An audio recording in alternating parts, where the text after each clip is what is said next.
What's up, guys? Manny, Carrera, your real estate resource, and this is episode number 1 of Whiskey Wednesday's podcast sessions. And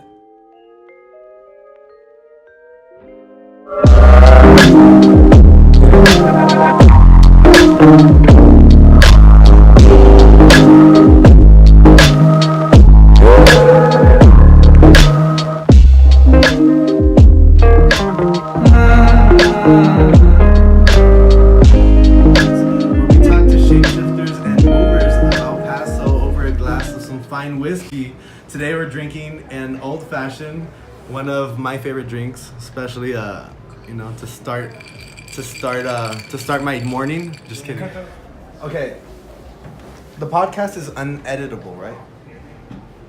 No, it's editable. It is? Like you can edit audio. Okay. But pretend like you only got one take. Yeah, that's no pressure. What's up, guys? Manny Carrera, your real estate resource, and this is episode number 1 of Whiskey Wednesday podcast sessions, where we sit with El Paso's shapeshifters and movers and drink a glass of some fine whiskey. Today we're actually drinking some old fashions, and I have a very special guest. For me, I really wanted to start this podcast because it's a good way for me to kind of show and give value to the city. I think there's a lot of potential here in the city. There's a lot of people that aren't getting the spotlight, and I'm right now with one of them. This gentleman that I have here, I've been following this guy for about 5-6 years on social media, and for me, I don't know too much about him personally, but just seeing his story, I've been able to kind of see his journey, from where he was to where he's at now, and I have so much respect for this guy. What I'm gonna do is I'm just gonna kind of let him introduce himself and talk a little bit about your story. Tell us a little bit about yourself, kind of a 5-second highlight, and we'll kind of get more into it as we go. So Ricky Ramirez on social media, you can find me at Real Talk Rick. Born and raised in El Paso, and I'm currently a teacher at Canyon Hills Middle School in the Northeast. I love what I do, and recently named Teacher of the Year for my campus as well. Congratulations on that, bro. I saw that. Congratulations. Respect. I know that that's a huge accomplishment, especially, being so fresh into your career. Getting nominated for Teacher of the Year is definitely something that you should be proud of. So hats off to you, man. But cool, man. So where are you from? So born and raised Northeast El Paso, Devil's Triangle. 2-4 block. Shit. I lived here my whole life, except for the 4 years that I was in the Marine Corps. I was stationed in Yuma, Arizona. Did my time out there, came back. Nice. 2010. How long were you in the Marine Corps? I did my 4 years. 4 years in there. I got out as a sergeant. Did a tour in Iraq. Did another Marine Expeditionary Unit. Wow. And decided to come back home. What was that experience like? Life changing. I got a lot of discipline. A lot of life lessons in the Marine Corps. Learned who I was. Learned how to be a true leader in the Marine Corps, and I decided to apply those lessons learned back in my hometown. That's awesome, bro. And I see it. I see it. Thank For those of you that aren't following him, again, his Instagram name is Real Talk Rick.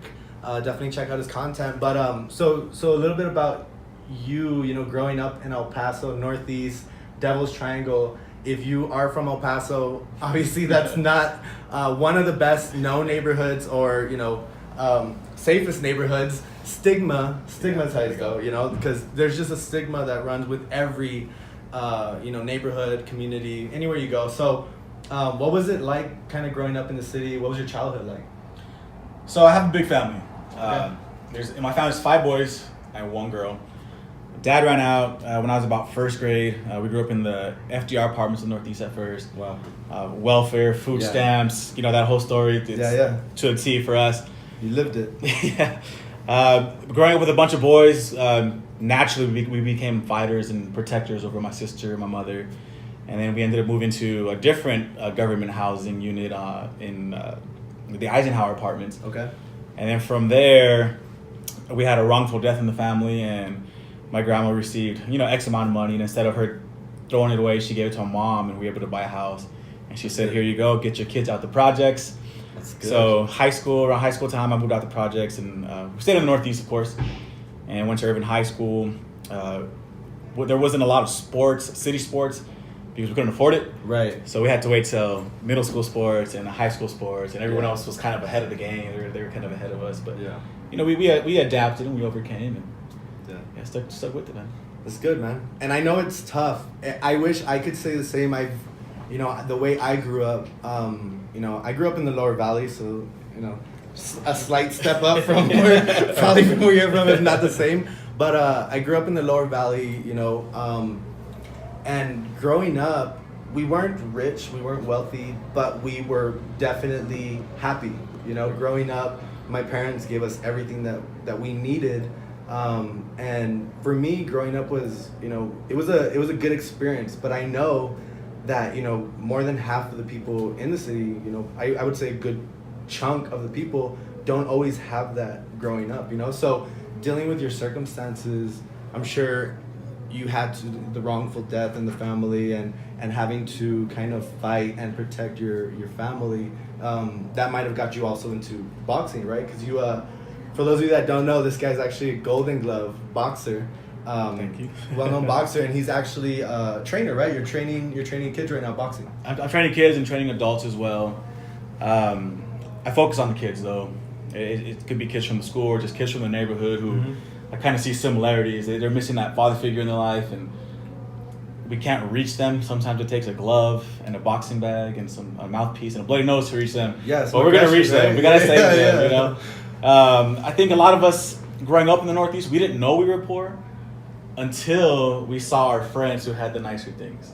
Right. And the neighborhood I grew up in, it was Hondo Pass. On one side you have the projects, and on the other side of Hondo Pass you have middle class homes. So we kind of mixed together. We meshed, yeah. And at that point I was like, oh man, we don't really have the Nikes. We don't have I had a girl backpack in first grade. But like you said, we weren't poor.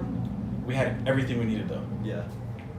That's awesome, bro. And just tying on what you just said, you had a girl backpack when you were in first grade. Yeah. This is something that I've also, followed him and seen him do. You do a backpack drive every single year, right? Yeah, so in 2010 or 2011, I started a backpack drive. I started actually a nonprofit organization called the Northeast Strive for Success Foundation. And I had just noticed that the kids in my neighborhood, they still had the beat up backpacks. And it reminded me of my childhood. Yeah. In first grade getting picked on, getting made fun of because of the girl backpack. I didn't want to go to school, I didn't want to learn. And I thought, what can I do to make sure that kids don't go through what I went through? They don't go through that shit, yeah. So we started the backpack drive, and 7 years later, we've donated over 500 backpacks to the Northeast community consistently, and it's something that two rival high schools come together and help us bring to fruition. It's Urban High School, Andrews High School, and then now Canyon Hills Middle School. We all just come together. We collect money, we collect donations, and at the end of the day, we go drop them off at the elementary schools. So that money goes back into the schools. Right back to the schools. Awesome. Every penny. Yeah, I've seen that. And that's that's part of your journey that I've seen. I've seen Ricky in the Northeast, and I've also seen Ricky doing the backpack drive and helping kids and everything, which that's the main reason why I reached out to you. I wanted you to be on my first show, So again, honored for you to be here. But so tell me, now that we're kind of getting a feel for what you do, what you're doing for the community, tell me a little bit more about your brand. Your brand obviously is Real Talk Rick, right? Yes. So tell me a little bit about that. How did that start, and where and when did that desire to take that route come from? So I always wanted to talk on real issues that are going on that people are I don't want to say scared, but maybe not brave enough to bring these issues to light. Right. And for me, since I'm a teacher, there's a lot of issues in education that people are just scared to talk about, and I want to talk about those issues. There's a lot of issues with people our age that people are just scared to talk about because they don't want to offend their friends. I want to talk about those things because at one point, as you know, I was a lost soul for a bit, and I was going down the wrong route, and I see some people are still on that route, and I'm like, this 8 years later, what's going on? Yeah. So I just want to speak truth into people, speak life into people, whether it's about their personal lives, their careers, or in the classroom, or to students especially. Just letting them know that your current situation or your current circumstance does not have to equal your future. Yeah, it doesn't have to dictate the next couple steps, the next couple years. And I think everybody goes through that, even though you feel like you were a lost cause at one point. I think everybody's gone through that little phase where shit just doesn't make sense, you know? Right. It doesn't make sense. You're still trying to figure it out. You're involved with maybe the wrong type of people. So you know, everybody goes through that. Everybody goes through that little phase where they don't know what the hell they're doing, where they're still trying to figure shit out, you know, where stuff doesn't make sense. So I can definitely see, you know, your perspective growing up and how, you know, you didn't have the best of things, but you did make, you know, what you had to make work. So like what at what point did you have that kind of turning point in the way that you were growing up? What made you kind of just want to take that route to leave everything that you had, you know, and leave everything that you had behind, everything that you had grown up with, all the people that you were hanging out with, you know? At what point did you have that little turning point in your life that you wanted to just then make a difference? So I had two of those moments. Okay. The first moment came right after high school. I graduated in 2005, and I thought I knew it all. I thought I was going to become a nurse or a doctor or something in the medical field. I went to school for a year, but at the same time, I was getting into a lot of trouble. Okay. I had with the law or family-wise or rather not say, rather not say, disclose. Yeah. Okay. okay. Getting in a lot of trouble, man. And, yeah. One day we were actually, you know, hanging out here in downtown and got in a fight, and there was a gun pulled to my head, and at that moment I realized I need to get the heck out of here. I joined the Marine Corps the next week. Left for 4 years. I did my 4 years, and when I came out, I thought, you know what, I had 4 years taken away from me. I'm going to get those 4 years back. So I came and I hit the ground running with the partying and Just kind of catching up. Trying to catch up, right? Trying to catch up on old routines. Yes, exactly. Yeah. And then it wasn't until my last semester of college for my bachelor's degree that I realized, holy crap, I'm about to become a teacher. What am I doing? You know? Yeah. So I realized at that point I need to calm down, and I needed to become the teacher that I would want my future kids to have in their classroom as a role model and as a leader for them. So probably about 2014, 15, I really turned things around, and I started teaching, and you know, at that point I really needed to just focus on my job and focus on the students who I'm trying to impact, and ensuring that they don't end up on the same route that I was once on. Right. So I really had, I guess, two epiphanies. Was right out of high school, and also starting my teaching career. Yeah, I love it. That's cool, man. So, I mean, you said you kind of, you know, as you came back, you started partying, and then you realized I'm gonna be a teacher. I need to get my shit together, you know. What else happened? I mean, did you Did you kind of separate yourself from the circle that you were with? Did you keep that circle around you? Did you kind of distance yourself at times? What was that like? Because I know, and I'm sorry to interrupt you, but I know one video you just posted, and I like I said, I check out your content. So I know one that you just did in the classroom, in front of your kids. You guys were talking about the eagle and the chicken. Right. You know, that analogy where the eagle, you know, is hanging out with the chicken. But where should the eagle be? He should be up in the air flying, you know, he should be soaring. He should be looking for some rabbits or some puppies, whatever this eagle eats, you know. But bottom line is that chicken has no business with that eagle. They're two separate birds. They're on two separate paths. So how was that eagle chicken analogy, how did that play a role in your life? So that's kind of a tough topic, because I know a bunch of people didn't like my message, and some people felt I was talking about them. Mm-hmm. And that's not, you know, it's really not the case, but the truth is hard to hear sometimes. Yeah. Especially if the shoe fits, you know? Exactly. So. And I realized that, you know, I love my friends to death, and when you separate yourself from someone, it's not because you don't like them anymore, because you think you're better than them. It's just because you realize you're on a certain mission. In order to accomplish that mission, you just got to get focused. Yeah. Laser focus, you know? Exactly, laser focus. And you know, at that point, I've been supporting myself since I was 18 years old. I've been on my own, and a lot of my friends, they had help from family or still living with family, so they can afford to you know, live that party life and then go to school and be okay. Not me. I had to pay bills. Yeah, you couldn't. There was no room or time to fuck up. Yeah, exactly, man. And you know, myself, I was the life of the party. I was a club promoter, and I realized I got to pick a road. I got to pick focus on my real career, or this part-time gig that's just going to disappear once I'm really late 20s. I mean, anyone who's in their late 20s are doing that stuff. Yeah. I think we just gotta get focused. Focus yeah. on what is your real long time goal? Where do you want to be in your life?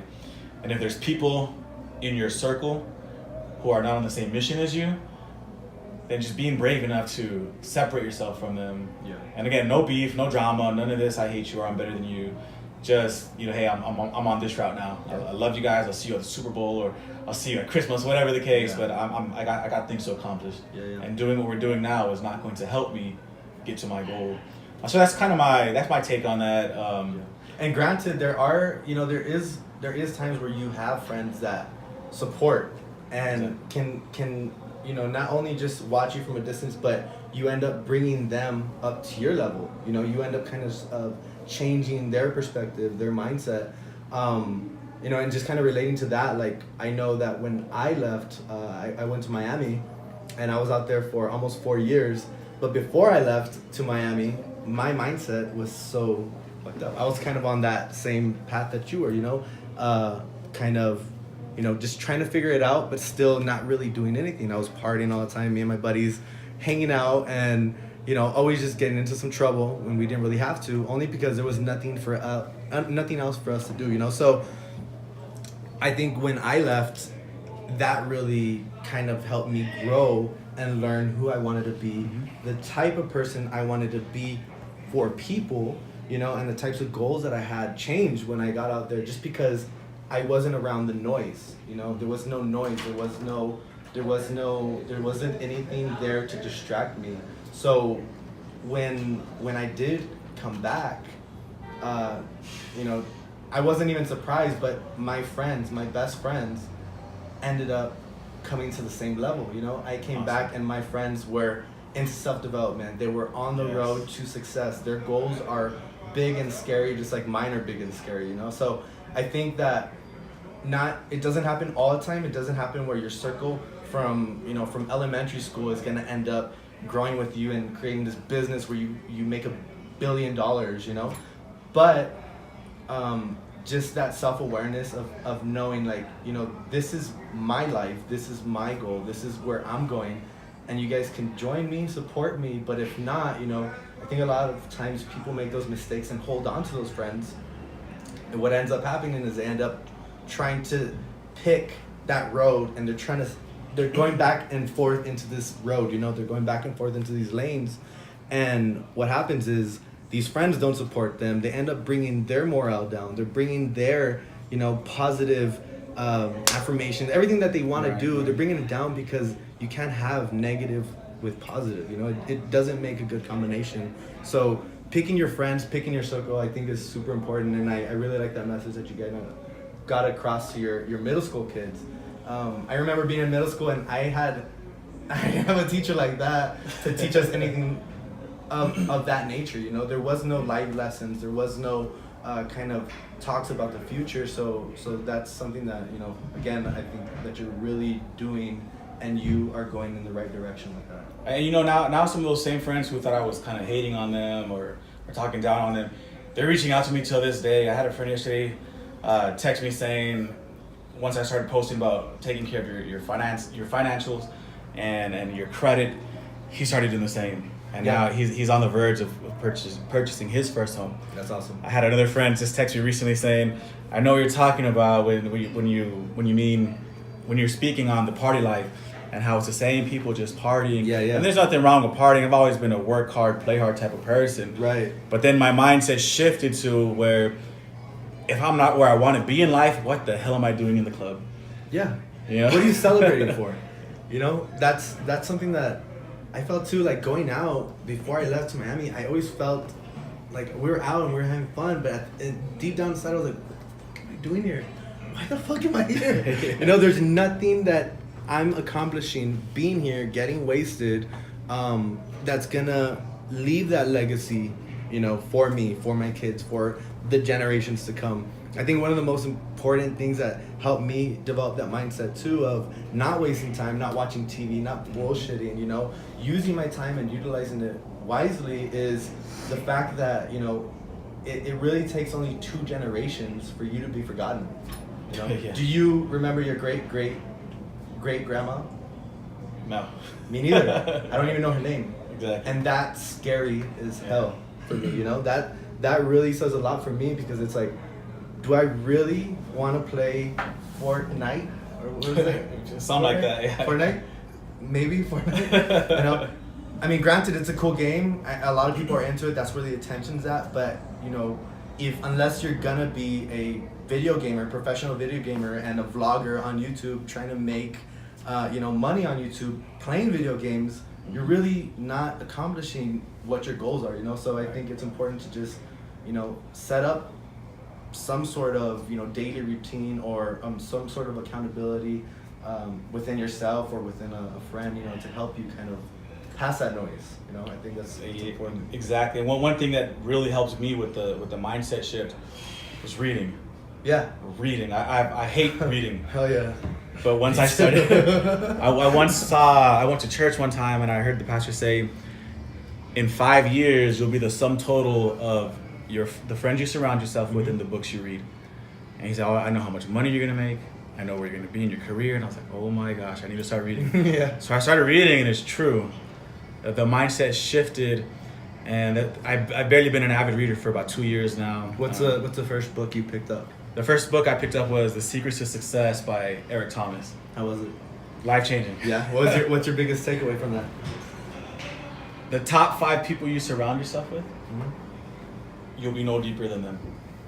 Wow. The top 5 people you surround yourself with, you'll be no deeper than them. One thing I learned from Eric Thomas in conjunction with that book is your friends have a bigger influence on you than God will. Yeah. And I thought about that, and I'm like, this guy is speaking to yeah. my heart right now. No, that's true. That is true. I definitely see that. So, what's the most recent book that you picked up? Right now I'm reading a book called The Power of Positive Leadership by John Gordon. I got my master's in educational leadership, so eventually I want to transition to becoming a principal, and I need to start reading these books now to prepare myself for the future. Yeah. It's crazy that we're talking about this, it just ties in. It's a book about positive leadership and the importance of building culture first and gaining trust with your students, your teachers, your employees, your colleagues. It's a book for anybody, really. And he also brings in a lot of real life experiences with that book. Really anything by John Gordon. The Energy Bus I just picked up, and I actually did an exercise with my students on that one. And I revealed to a 7th grade student that you are in charge of the energy you put out. You're in charge of your attitude, you're in charge of your mindset. Insane. A 7th grader realized that. And I have friends who are in their 30s just, walking around sad and mad at the world and blaming their past for their current situation. Yeah. Not realizing that they are in control. So Yeah. And it's insane. It's reading, insane. man. All this reading. Yes. Yeah, just from reading, right? Reading does change mindset. My first book was actually given to me by a good friend of mine, and he's actually behind one of these cameras. Nice. Antonio Sosa, this guy, 18, I think he was 18 at the time. I was working at Verizon. I was 21, maybe 22. And I was outside the kiosk hustling, dude. Like, I'm number 1 in Verizon. I'm number 1 in the entire region from Arizona to San Antonio. Number 1. And I'm out here hustling, trying to sell some phones, Mm-hmm. And I turn around and I look at Sosa, and this guy's inside the kiosk reading books. And I'm like, what are you doing? Like, you're not making any money there, And that's because I didn't understand. He handed me a book, Rich Dad, Poor Dad. Life-changing. First book that I read, and it just changed my mindset completely. It kind of introduced me to entrepreneurship, And after that, I realized, like, I don't want to work a 9 to 5. I don't want a boss. I that's not for me. And that book kind of just started, a lot for me. But most recent book I just read was Gary V, Crushing It. Nice. Awesome book. One of the biggest influencers for me, definitely. But that's cool, man. Yeah, books can definitely, change your perspective, your mindset. So kind of going back to the kids, what would you say is the one message that you want these kids to know? Not just your students, but every kid. I see, I know a lot of people that are on Facebook, on Instagram, and it's crazy just to see and hear all the stuff that's going on right now in the schooling system.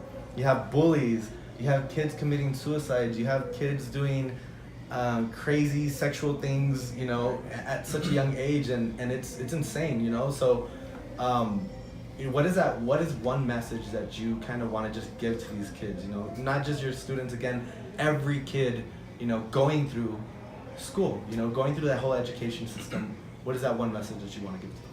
So I've noticed that I don't know what's going on. Maybe it might be the cell phones. People are so attached to their cell phones. It's easy to connect with people, but we're still disconnected. Yeah. Definitely. So I've noticed that this generation is depressed. This generation is sad. Yeah. This generation thinks that there's no one there to listen to them, and there is. They just have to open up and they have to take their face off of the phone for a little bit. I agree. And speak to people. That's so crazy that you just said that. Like, I literally, so again, I worked at Verizon, right? And when I was in Florida, when I was in Miami, I remember towards the end of my Verizon career, I remember hating my job. Wow. Hating it. Not because... In Miami. Yeah, in Miami. Not because of the company. Not because of my pay structure. Not because of the employees that were there. Not because of the phones we were selling.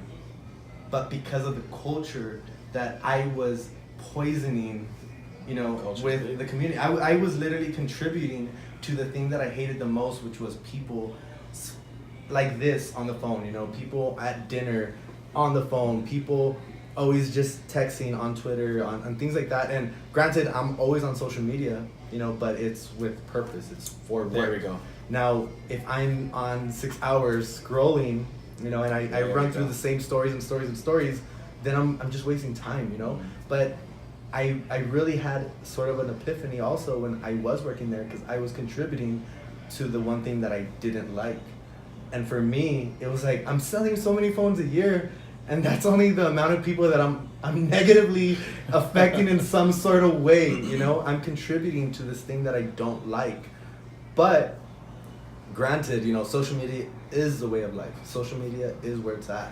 We're talking right now on social media, which is so crazy, but it just shows you the kind of platform that we have, you know, as influencers, to talk to these people, to talk to this network.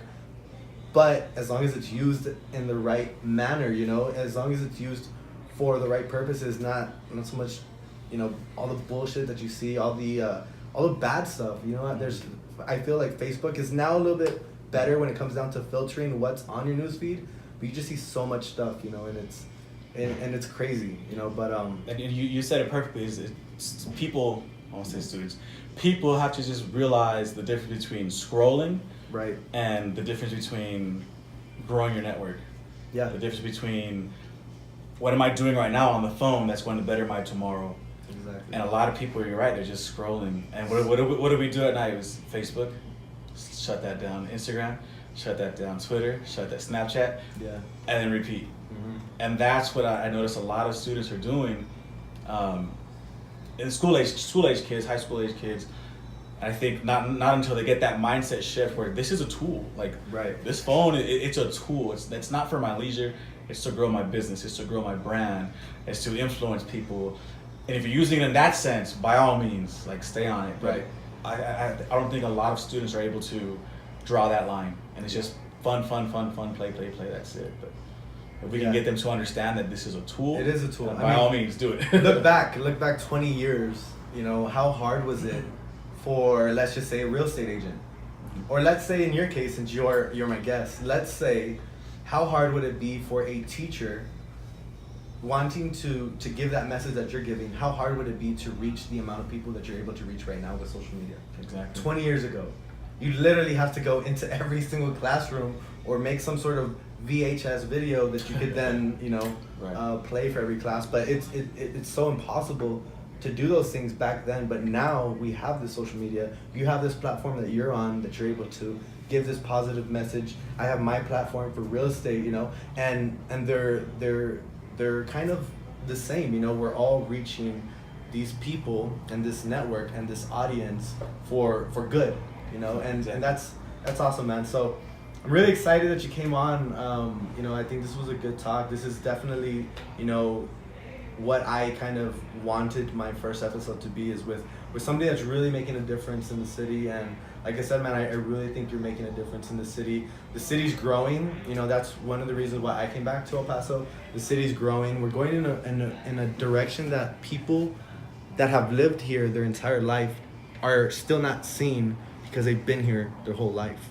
You know, me coming back, I was able to right away, just as soon as my plane landed, like, holy crap, Nice. the city is getting big. We have so much stuff coming to downtown. We have so much stuff coming to El Paso to kind of further, you know, the direction that the city's going. So my kind of ending question for you is kind of switching it up. What is one thing that you're obsessed with here in El Paso? What's either a restaurant, a local venue, a business, you know, what is that one thing that in El Paso right now in the city that you're super excited about, that you're obsessed with?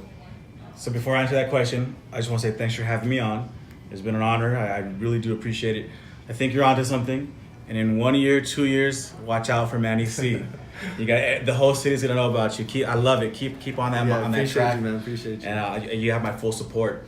The one thing that I'm obsessed with, besides coffee, would definitely. I had an espresso right now at a coffee box before I met you guys.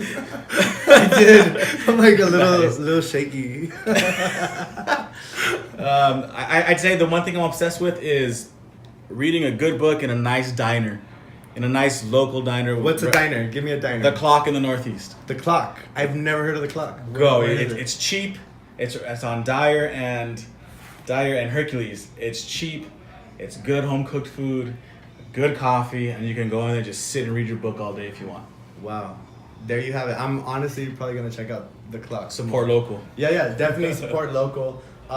Again, thank you, Ricky, for being out here, coming out and sharing your story with us, with everybody that's listening. I'm super excited for you guys to see, you know, these podcasts and check them out. My goal, again, is to kind of just bring value, you know, to the city and introduce you guys to people like Rick that are making a huge difference in the community. You know, this is somebody that you definitely want to follow. Definitely follow his story. Again, his Instagram and Facebook is Real Talk Rick. Make sure you guys follow him. And, you know, we'll tune in next time for our next glass of whiskey. Rick, cheers. It's been a pleasure. And thanks, bro. Thank Appreciate you.